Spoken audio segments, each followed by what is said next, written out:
कुल्लि वलिय्यि वस्सलामु अला नबिय्यि व अला आलिहि व अस्हाबिहिल मुताक़िबीना बिआदाबि अम्मा बाद अऊज़ु बिल्लाहि मिनश शैतानिर रजीम बिस्मिल्लाहिर रहमानिर रहीम लक़द मन्नल्लाहु अलल मुमिनीना इज़ बअसा फ़ीहिम रसूला सदक़ल्लाहुल अलियुल अज़ीम। और नूर है ज़माना सुबह शबे विलादत, पर्दा उठा है किसका सुबह शबे विलादत। 12 रबीउल अव्वल तेरी झलक के सदक़े चमका दिया नसीबा सुबह शबे विलादत। रूहुल अमीन ने गाड़ा काबे की छत पे झंडा, ता अर्श उड़ा फुरेरा सुबह शबे विलादत। जिस सुहानी घड़ी चमका तैबा का चांद, उस दिल अफरोज साअत पे लाखों सलाम। खुलूस मोहब्बत के साथ अपने आका की बारगाह में दुरूद शरीफ पढ़ें। अल्लाह रब्बु मुहम्मदिन सल्लल्लाहु अलैहि वसल्लम सलातो व सलाम हज़रात। वक्त यहाँ के हिसाब से कोई भी ज़्यादा नहीं हुआ। वक्त ज़्यादा तो हो चुका है, लेकिन यहाँ इस महफिल के हिसाब से अभी वक्त ज़्यादा नहीं हुआ। ये प्रोग्राम तो तब तक चला है जब फजर की अजान हुई। एक बार प्रोग्राम उस वक्त तक चला, और इससे पहले जो भी प्रोग्राम हुए हैं 3 बजे से पहले कोई प्रोग्राम ख़त्म नहीं हुआ। लोग 2-2 प्रोग्राम करके यहाँ आते थे, उसके बाद तब भी नात शरीफ पढ़ते थे। कारी इकबाल साहब को नात शरीफ पढ़नी थी, लेकिन वक्त कम है और सारे असलहे अब्दुल हकीम भाई के आ चुके हैं। हर इनका ख़ास तौर से शरीनी के साथ कुछ तोहफा भी रहता है। अल्लाह ताला महफिल नूर की बरकतों से इनको माला माल फरमाए। इनके कुछ अहबाब भी हैं, गांव वालों के लिए ख़ास तौर से कहते हैं कि दुआ करते रहिए। इनकी एक बड़ी ख्वाहिश है, अब की बार बारिश ने इनकी ख्वाहिश को जाहिर कर दिया। ये सोचते हैं कि जैसे मिलाद रसूल में हर साल करता हूँ, काश कोई ऐसी ज़मीन मिल जाती जो मिलाद रसूल के नाम में वक़्फ़ कर देता, नबी कौनैन के नाम वक़्फ़ करता और नबी की मिलाद उसी में हम लोग सुनते। अल्लाह ताला इनकी इस ख्वाहिश को पूरी फरमाए। वैसे इनकी ख्वाहिशें अक्सर पूरी हो ही रही हैं, और इन्होंने कुछ दुआओं के लिए कहा है, ये उस दुआ के मुस्तहिक़ भी हैं। और उस ज़मीन के ताल्लुक़ से इनका कहना है कि इसमें जो भी मेरे साथ शामिल होना चाहते हैं वो शामिल हो सकते हैं। इनकी अहलिया बीमार है, अल्लाह शिफा अता फरमाए। इनकी बच्ची के लिए भी अल्लाह जो मुश्किलात हैं आसान फरमाए। जो भी गांव की बच्चे बच्चियां औरतें हैं, अल्लाह सबको नबी की शहजादी का सदका अता फरमाए, आमीन। एक अच्छा उम्दा बयान इस वक्त सिक्के राजुल वक्त बनकर चल रहे हैं। हमारे करम फरमा खतीब अहले सुन्नत नासिर मसलके आला हज़रत अल्लामा मुफ्ती तबरेज़ आलम साहब क़िबला। बेशक हमें अपने उस्ताद पर नाज है, बड़े चहीते थे हुजूर मुफ्ती साहब क़िबला के। अल्लामा मुफ्ती तबरेज़ आलम साहब एक बार बरेली शरीफ आ रहा था, मैं शायद जा रहा था और हजरत इनकी गाड़ी में आ रहे थे। ज़ियारत हुई, दिल बाग बाग हुआ, तो बहुत करम फरमाई रही है हजरत की। अक्सर उनका ये मामूल रहा है शागिर्दों के साथ जो वो हुस्ने सुलूक करते थे, कम उस्ताद के अंदर वो चीज़ें पाई जाती हैं। अल्लाह उनकी तुरबत पर रहमत व अनवार की बारिशें नाजिल फरमाए। उनकी ख्वाहिश तो होती थी मेरा शागिर्द काबिल भी हो जाए, मकबूल भी हो जाए। काबिल इस एतबार से कि मैं पढ़ाऊँ अपनी दरसगाह में किताबें, इस एतबार से काबिल हो जाए, और बरेली का वफादार बन जाए तो मकबूल हो जाए। तो इस एतबार से उनकी ये 2 ख्वाहिश अपने शागिर्दों के साथ रहती थी। और यही वो चीज़ें हैं कि उनका शागिर्द कहीं भी हो, जामिया इस्लामिया रोनाई में अगर कोई पढ़ा है तो मुफ्ती साहब अलैहि रहमा को अगर वह याद करेगा तो हमेशा खैर से के साथ याद करेगा। और हम लोग भी जब भी मौका मिलता है हुजूर मुफ्ती साहब अल्लाह को याद करते हैं तो खैर से ही याद करते हैं। और फिर हम दुआ करेंगे अल्लाह मिलाद रसूल के सदक़े में जो मुफ्ती साहब क़िबला ने खिदमत जलीला ख़ास तौर से सलाम और सुन्नत के ताल्लुक से की है, अल्लाह उससे कबूल फरमाए और उन्हें अल्लाह करोड़ करोड़ जन्नत नसीब फरमाए। बड़े मुशफ़िक़ उस्ताद थे और बड़े करम फरमा थे। उनकी करम फरमाई है जो आफ्ताब व महताब बनकर मुफ्ती तबरेज़ आलम साहब दुनिया सुन्नियत पे चमक रहे हैं। अल्लाह ताला इनकी उम्र में फजल में बरकत अता फरमाए। हजरात थोड़ी देर के लिए, क्योंकि नबी की मिलाद की बात है, नबी की मिलाद की बात हो जाए उसके बाद अपनी बात हम ख़त्म करें। और आप लोग दिल जमाई के साथ बैठे हो, मैं भी 2 जगह से वापस आया, 2 जगह गया।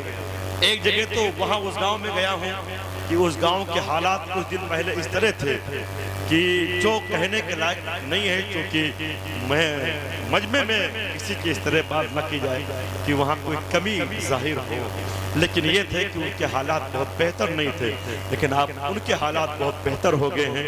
और वो गांव देखने के बाद ये लगता है कि हाँ, जो कुछ हम खिदमत दीन कर रहे हैं अल्लाह उससे अपनी बारगाह में कबूल फरमाया, जिसकी बुनियाद पर इनकी इस्लाह हुई है।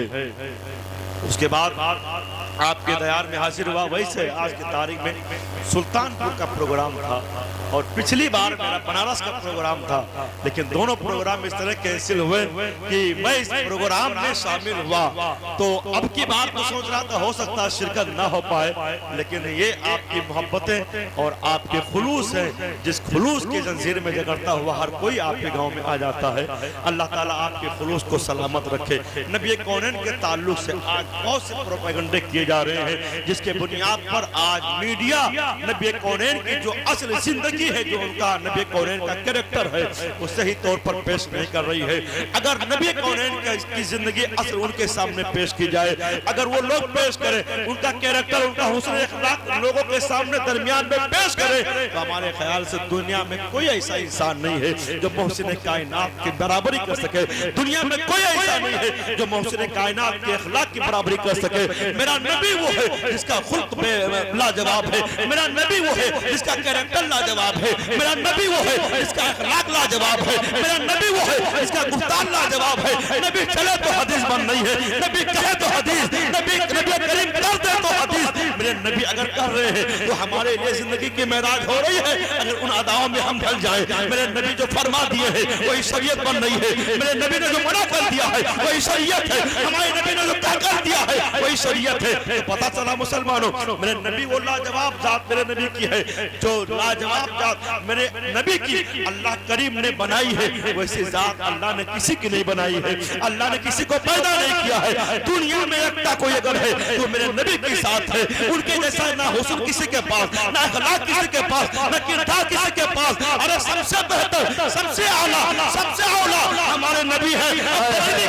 हम अकीदा दे रहे हैं, लोगों कह दो कि नबी हमारे सबसे बेहतर है, सबसे आला वाला हमारा नबी, सबसे बाला वाला हमारा नबी, सारे अच्छा भी अच्छा समझे जिसे उस अच्छे से अच्छा हमारा। सुभान अल्लाह, नबी माशाअल्लाह, मेरे नबी का इंसाफ देखो। सरकार हलीमा सादिया लेकर गई, मेरे नबी ने अपने रजाई माँ के पिस्तान से एक तरफ का दूध पिया, दूसरी तरफ का दूध ले, एक तरफ का पिया है और दूसरी तरफ का नहीं पिया, अपने रजाई भाई के लिए छोड़ा है। इसलिए हलीमा सादिया के एक बेटे और थे, उनके लिए मेरे नबी ने छोड़ा। मेरे नबी ने अभी बचपन की कैफियत है, लेकिन मेरे नबी का इंसाफ देखो। है दुनिया में कोई ऐसा? लाकर कोई पेश करो बच्चा जो मेरे नबी के इस तरह जो इंसाफ मेरे नबी कर रहे हैं, कोई बचपने में इस तरह इंसाफ करता नजर। मेरे आका नबी कौनैन की जिंदगी अगर कोई सही मानों में मुताला कर ले तो मेरे नबी का वफादार सब इंशाअल्लाह जरूर होगा। इसलिए नबी कौनैन की जिंदगी ने ऐसे ऐसे लोगों के दिलों में इनकलाब पैदा किए हैं कि जिनके हाथ जालिम हाथ थे, लेकिन वो जालिम हाथ इस तरह हाथ बन गए हैं कि लोगों के सहारा बन गए हैं। वो लोग जो अपने हाथों से बच्चों को जिंदा दफन करते थे, पैगंबर सलाम के तालीम ने ऐसा इनकलाब पैदा किया है कि वही हाथ अपने बच्चों को उठाकर अपने सीने सीने से लगाकर प्यार का इजहार करते नजर आए हैं। ए मुसलमानों, मेरे आका नबी कौनैन ने अपने दर से भी यही पैगाम दिया है, अपने दर से भी सबक यही दिया है। सरकार अनस बिन मालिक रज़ियल्लाहु तआला अन्हु, जिनके ताल्लुक से भी हजरत ने बयान किया, सरकार अनस नबी कौनैन के खादिम खास हैं, मेरे आका के साथ रहने वाले सरकार अनस कहते हैं। और जो सही मानों में सरकार अनस नबी कौनैन की जिंदगी शान करीमी बयान करेंगे वो कोई दूसरा नहीं बयान कर पाएगा। सरकार अनस बिन मालिक है, कहते हैं एक बार मेरे आका नबी कौनैन सरकार हसनैन करीमैन से बड़ी मोहब्बत कर रहे थे। सहाबे किराम को सहाबा पहुंचे, कहा या रसूल अल्लाह, आप इस तरह मोहब्बत कर रहे हैं हसनैन करीमैन से, हम लोग तो अपने बच्चों से इस तरह मोहब्बत नहीं करते। मेरे आका नबी कौनैन ने फरमाया, जो अपने बच्चों से मोहब्बत न करे, जो यतीमों बेवाओं से मोहब्बत न करे, अल्लाह ताला उस पर रहम नहीं फरमाएगा।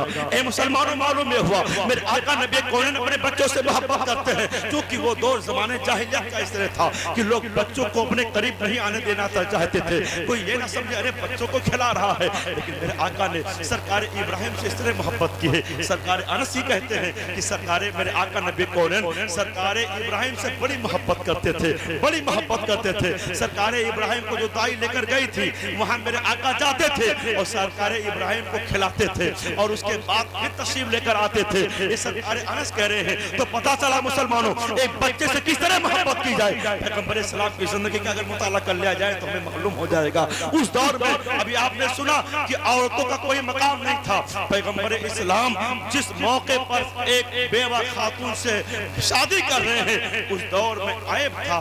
एक बेवा जब कोई औरत होती थी तो उसको लोग मनहूस समझते थे, उसको कहते थे कि इसकी बुनियाद पर इसका शोहर मर गया है। और दूर न जाइए मुसलमानों, माज़े करीब में अपने हिंदुस्तान का आलम में था, किसी हिंदुस्तान में अगर किसी का शोहर मरता था तो उसको उसी के साथ उसकी बीवी को सती किया जाता था, वो औरत सती होती थी। लेकिन पैगंबर इस्लाम अलैहिस्सलाम की तालीमात की रोशनी जब हिंदुस्तान में फैली है तो डॉक्टर भीमराव अंबेडकर ने यह कानून बनाया था कि अब किसी का भी शोहर मरेगा तो उसके साथ उसकी औरत सती नहीं की जाएगी।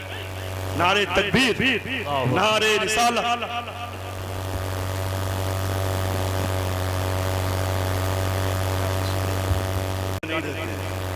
जबकि आज का दिन सबके लिए बड़ी मशरूफियत का दिन होता है।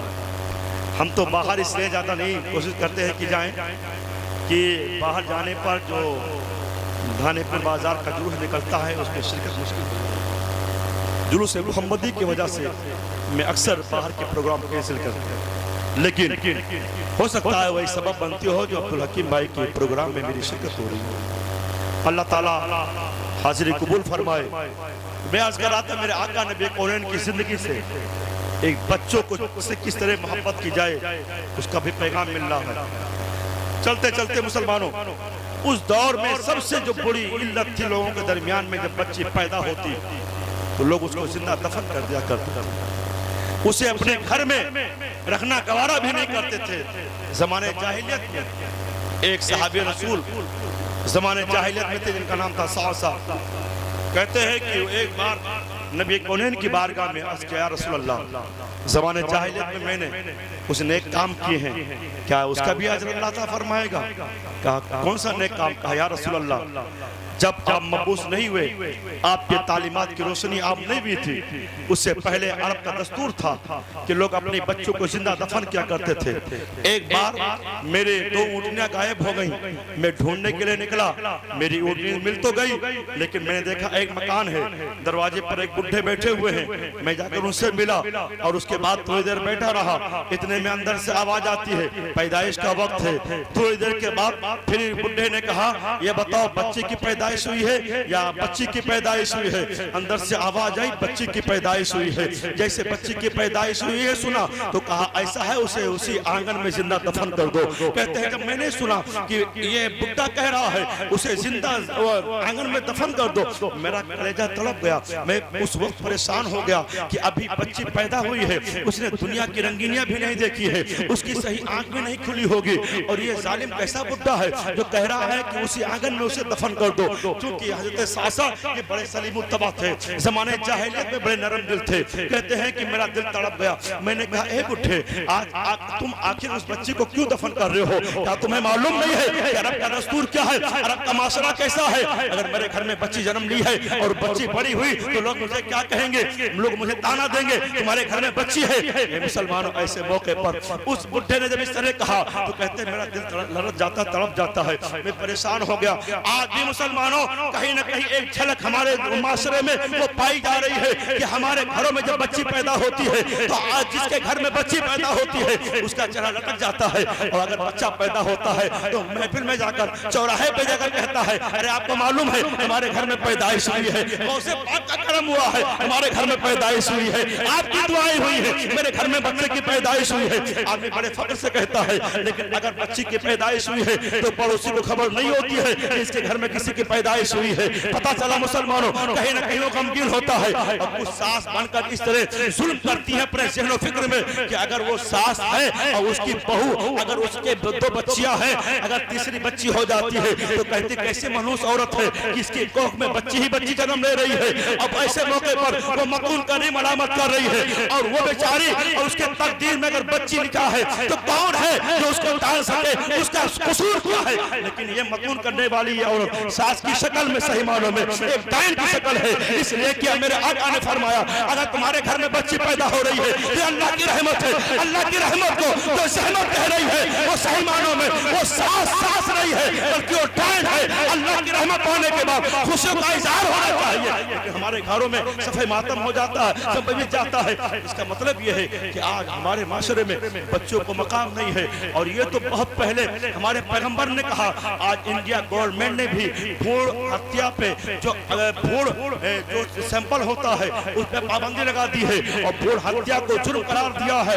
यानी अगर किसी के सिकम में, किसी के हमल में अगर बच्चे है अल्ट्रासाउंड कराया जाए और उसके बाद उसमें बच्ची हो और उसको जाया कराया जाए तो कहा गया है इंडिया कानून के मुताबिक मुजरिम होगा। जो इंडिया का गवर्नमेंट आज मुजरिम बता रही है, मेरे पैगंबर इस्लाम ने 1400 साल पहले उसे जुर्म बताया था और मुसलमानों को बताया था बच्चा तुम्हारे लिए रहमत नहीं है बल्कि अल्लाह की रहमत, अल्लाह की रहमत।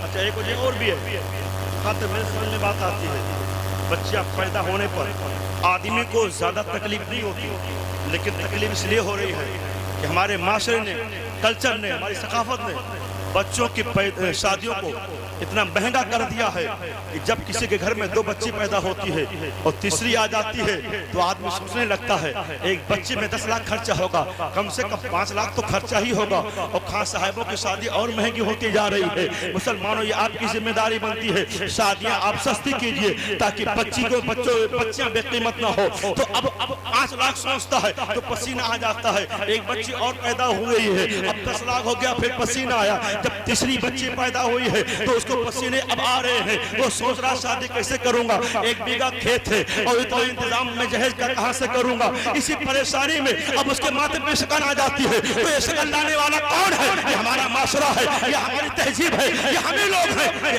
हम जब अपने बच्चों की शादी करते हैं तो ये कहते हैं आप बच्ची की शादी तो कर तो रहे हो, लेकिन बच्चे को आप दोगे क्या? जहेज में क्या दोगे? गाड़ी कौन सी दोगे? मेरे पड़ोस में जो बच्चा है वो गाड़ी जो पाया है मोटरसाइकिल, वो बुलेट पाया है। मैंने देखा ये इटोला साइड में जितने खान साहिबों की शादियां होती हैं उसमें एक आम रवाज हो गया है, वो चाहे जैसे गरीब बेचारे क्यों ना हो लेकिन उन्हें बुलेट देना ही देना है। ये मुसलमानों में कहना चाहूंगा अगर तुम्हारा ससुर, अगर तुम बच्ची का बाप अगर कहीं कर्ज लाकर और आपको बुलेट गाड़ी दे रहा है, कल मैदान महशर में अगर नबी कौनैन के सामने उसने परेशानी बयान की, तुम्हारे पास इसका जवाब क्या होगा? इसलिए नबी कौनैन को अगर राजी करना चाहते हो तो उनके तरीके पे चलना पड़ेगा और इस बना से अपने आप को आजाद करना पड़ेगा, तभी हम और आप सही मानों में एक अच्छी सोसाइटी को पैदा कर सकते, बना सकते हैं। खैर मेरे आका नबी कौनैन के सहाबी सरकार सासा हैं, सासा वो तड़प गए और उसके बाद कहा कि ए बूढ़े अगर घर में बच्ची पैदा हुई है उसको जिंदा दफन न करो, उसको जिंदा दफन न करो, बल्कि आप उसे मुझे दे दो और उसके बदले में मेरे पास 10 महीने की 2 ऊँटनियां हैं और एक सवारी वाली जो ऊँट में लेकर आया हूँ, ये 3 ऊँट ले लो और बच्ची मेरे हवाले कर। बच्ची मेरे हवाले कर दो। कहते हैं या रसूल अल्लाह, मैंने 3 ऊँट उसके हवाले किए और जो बच्ची अभी पैदा हुई थी जिसको जिंदा दफन करना चाहते थे वो लोग, मैंने उसको अपने सीने से लगाया, लाकर अपने घर रखा। इस तरह या रसूल अल्लाह मैंने 360 बच्चियों को ऐसे बचाया है कि हर एक बच्ची के बदले में 10 माह की ऊँट की ऊँटनी और एक सवारी वाला ऊँट मैंने दिया है। एक के बदले में मैंने 3 ऊँट दिए हैं और 360 बच्चों को मैंने ऐसे बचाया है। या रसूल अल्लाह, क्या मुझे अल्लाह इसका कुछ अजर अता फरमाएगा? मेरे पैगंबर सलाम ने फरमाया, ऐ सहाबी, इससे बड़ा अजर क्या हो सकता है कि तू जहन्नम से आजाद होकर जन्नत के रास्ते पे आ गया है। तूने इस्लाम का कलमा पढ़ लिया है, ला इलाहा इल्लल्लाह मुहम्मदुर रसूलुल्लाह। मुसलमानों को पता चला उस दौर में इस तरह जाहिलियत थी। सबसे बड़ा एहसान मेरी माँ बहनों पर है, बच्चियों पर है। आज सुबह सादिक के वक्त आपकी जिम्मेदारी है कि नबी कौनैन पर नमाज फजर के बाद सभी लोग खड़े होकर दुरूद व सलाम पढ़ना, अपने आंचल को उठा देना। ऐ मेरे परवरदिगार, अपने महबूब का सदका हमें भी अता फरमा दे। यकीन कामिल है अल्लाह हमारी बलाएं दूर फरमाएगा। अल्लामा ज़करिया इब्न मोहम्मद कहते हैं कि अल्लाह करीम आज की रात सआदत के दरवाजे खोल देता है। फतह अल्लाहु अबवाब सआदत, अल्लाह करीम सआदत के दरवाजे खोल देता है, बरकत के दरवाजे खोल देता है। हम नबी के गुलामों की जिम्मेदारी है कि जब अल्लाह ने रहमत के दरवाजे खोले हैं तो अब हम तलबगार बन जाएं और सुबह सादिक के वक्त नबी कौनैन पे सलाम पढ़ने के बाद दुआएं मांगे। अल्लाह बलाएं दूर फरमाएगा, हमारी मुश्किलें आसान फरमाएगा और चलते चलते ये कहेंगे, ये सुहानी घड़ी चमका तैयबा का चांद, उस दिन अफरोज साथ पे लाखों सलाम। अल्लाह करीम की बारगाह में दुआ है, अल्लाह ताला इस महफिल नूर को अपनी बारगाह में कबूल फरमाए। अल्लाह हम सबको इस महफिल नूर की बरकतों से माला माल फरमाए। आमीन आमीन। अस्सलाम वालेकुम। सलाम।